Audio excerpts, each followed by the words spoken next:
We got Teri from Utah writes in. Hey, Joe, Al, Andy, longtime listener, love the podcast. As of a month ago, we're petless for the first time in 31 years. Oh, sorry to hear that. I drive a Jeep and enjoy a nice pinot.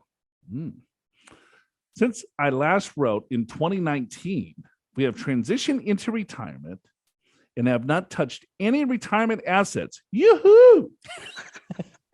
The basic facts were we are 63, 62. I'm working part-time just for insurance purposes. We have the following investments: taxable accounts, $1 million, IRAs, $2 million, Roth IRA, $350.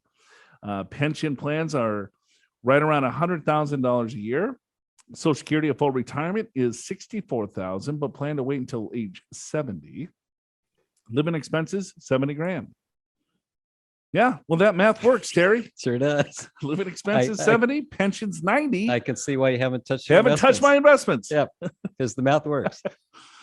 I've already converted $20,000 this year, which makes me $50,000 shy short of the IRMAA trigger in the 22% tax bracket. Okay, we'll come back to that. Yep. Okay, which allows for an extra $85,000 in the 22% tax bracket of $247 if I go to the top of the 24. Couple of questions. How much to convert? I hate paying NIT and IRMAA, but wanted your opinions. I know the big picture versus short-sightedness, so I ask, well, do you? Well, they want to see what we say. Well, he knows what's coming. Or she knows what's coming. Probably she.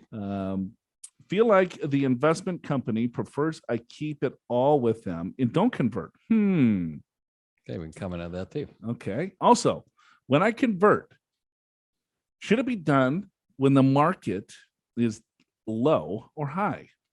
And should it be done in kind or sell or transfer? I can't figure out which method is the most advantageous for getting money over to the Roth. I appreciate good discussion on that. Thanks. Look forward to the spitball. Teri from Utah. Okay, Teri, your pension's $90,000 a year. You're going to wait till age 70 to take your Social Security, which is probably going to be another $80,000, $70,000 a year. Yeah, $64,000 at full retirement. It's going to be 75 easy. Okay, so call it you have an income of $160,000. Sure. Okay, that's going to put you firmly in the 22% tax bracket. Right. No matter what you do. No matter what you do. And that's before your other investable income. Right. You have $1 million in a taxable account. You have $2 million in a retirement account. And they are 60. So they got 10 years. Right. That $2 million by RMD age is going to turn into, let's call it $4 million. Sure. Now your RMDs are going to be like another $150,000. Sure. So now you're close to $300,000 of income. Right. What do you think your IRMAA is going to be? You pay through the nose. You're going to pay through the nose. Yeah, forever. Right. So, I mean, you probably want to try to even it out as much as you can. Right. So, it's coming. But if you want to save a couple of bucks today to pay a heck of a lot more in the future is kind of what you're doing. Right. So if you're going to be in the 24, which probably will be in the 28% tax bracket. Yeah. Later. So does it make sense to convert to the 24? Probably yes. I think so too. I think you got two things going for you. The tax rates are scheduled to go up, first of all. Secondly, the market's very low. So you kind of maximize the conversion probably to the top of the 24% bracket this year. You can evaluate other years, but the extra money that you get to the Roth now, while the market is low, is going to be something you're going to be very pleased on years down the line. Yeah, later. But then you're talking about NIT. So let's explain real quick is net investment income tax. So that's an additional tax that is on a capital asset. So let's say Teri's trading the account, or if there's capital gains, then additional 3.8% is going to be added to the capital gain. So you want to be tax efficient with the other $1 million that you have in your brokerage account. Sure.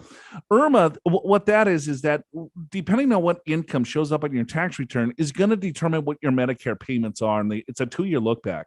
You're 63 and 62. So So one of them. right? So maybe you do one and it's not going to affect your Medicare premiums until you're 65 because it's a 2-year look back. So Right. at 62, that might work. So, and by the way, that kicks in when married couple makes over 182,000 modified adjusted gross income. Net investment income tax kicks in at 250,000 of adjusted gross income for a married couple. That's that extra 3.8% on interest, dividends, capital gains, rental income. And it depends on your investment. If you like your investment, let's say if you want to convert probably the most volatile investment, the one that's down the most, and then I would just convert in kind. So you have an IRA at Fidelity, you open up a Roth IRA at Fidelity, and then you just basically move the money from the IRA to the Roth IRA in kind, pay the tax, and you're good to go. Are you prepared for retirement? Schedule a free financial assessment with an experienced financial professional right online at purefinancial.com.